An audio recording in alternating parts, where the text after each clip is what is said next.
Hey there. Welcome back to Kingdom on Wall Street. I'm your host, Starkey Robertson, and this is where we talk about faith, business, stewardship, and what it really looks like to build what God has placed in your hands. If you're a Christian entrepreneur, business owner, or you're simply trying to become more disciplined and intentional with your kingdom assignment, you're in the right place. Before we get into today's conversation, take a second to like this video and subscribe to the channel. We're bringing you valuable new content throughout the week as we build an ongoing conversation around kingdom business, entrepreneurship, stewardship, and purpose. Subscribing to this channel is by far the easiest way to stay connected. And grab a pen and paper for this one because today we're not talking about what you need to add to your business. We're talking about what you may need to stop doing. Let's get into it.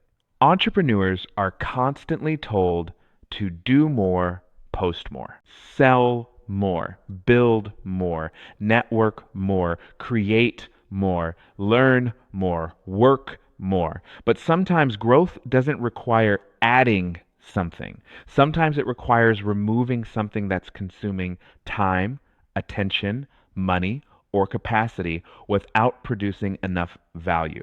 So here are 5 things you may need to stop doing in your business. Number 1, stop doing work that no longer requires you. Notice I didn't say stop working. I said stop doing work that no longer requires you. There's a difference. When your business begins, you may have to do almost everything. That's normal. But as the business develops, you should periodically ask, does this still need to be done by me? Maybe you're manually sending the same email 20 times a week. Maybe you're scheduling every appointment yourself. Maybe you're creating invoices manually. Maybe you're answering the same basic questions repeatedly. Maybe you're performing administrative work that could be automated, delegated, or simplified. Every hour you spend doing something that no longer requires your involvement is an hour unavailable for something that actually does. Leadership, strategy, sales, relationships, product development, problem solving, whatever your highest value responsibilities happen to be. Write this down. Just because I can do it doesn't mean I should continue doing it. That's not laziness. That's capacity management. Number 2, stop chasing every opportunity. This one can be difficult for entrepreneurs because opportunities are exciting. Somebody asks, can you also do this? And immediately you're thinking, absolutely. We can add that service. Then somebody approaches you with a partnership. Another person has a business idea. Another customer wants something custom. Another market looks interesting. And before long, your business is moving in 12 directions. Not every good idea belongs inside your assignment. And not every opportunity deserves a yes. Some opportunities make money, but create distraction. Some consume more resources than they're worth. Some pull you away from what your company is becoming known for. Some arrive at the wrong time. And some are simply not yours. That's where discernment matters. Before saying yes, ask, does this align with what we're building? Do we have capacity? What will this require me to stop doing? Is this opportunity profitable? Does it serve the people we're actually called to serve? And here's an important one. Would I still want this opportunity if nobody else knew I received it? Sometimes we're attracted to opportunities because they sound impressive. That's not strategy. Stay focused. Number 3, stop copying businesses that aren't building what you're building. Learning from competitors is smart. Studying successful companies is smart. But imitation without context can become dangerous. You see another company running Facebook ads, so you run Facebook ads. They're opening locations, so you think you need another location. They launch an app, so now you need an app. They're on 5 social platforms, so you join all 5. But you don't know their economics. You don't know their customer acquisition cost. You don't know their strategy. You don't know their resources. You don't know whether what they're doing is even working. You may be copying somebody else's mistake. Study the market, learn from people, observe what works, but bring everything back through the context of your own assignment. Who are we serving? What problem are we solving? What resources do we have? What stage are we in? What has God actually placed in our hands? There is wisdom in learning from others. There is also wisdom in knowing when their path isn't yours. Number 4, stop treating visibility like vanity. We've touched on this before, but it's worth repeating because I think a lot of good entrepreneurs struggle here. You don't want to brag. You don't want to annoy people. You don't like marketing. You don't want to constantly talk about yourself. I understand that. But your business cannot serve people who don't know it exists. Visibility does not have to mean look at me. It can mean here's something that may help you. That's one reason educational content is so powerful. Teach something, answer a question, solve a small problem, share useful information, explain your industry, help someone avoid a mistake, and when appropriate, tell people how your company can help them further. That's marketing through service. And don't limit visibility to social media. Visibility includes search, directories, referrals, partnerships, community involvement, professional networks, content, customer reviews, your website, and simply telling people clearly what you do. You don't need everybody's attention. You need to become discoverable to the people you can actually serve. Number 5, stop measuring your business only by what's happening right now.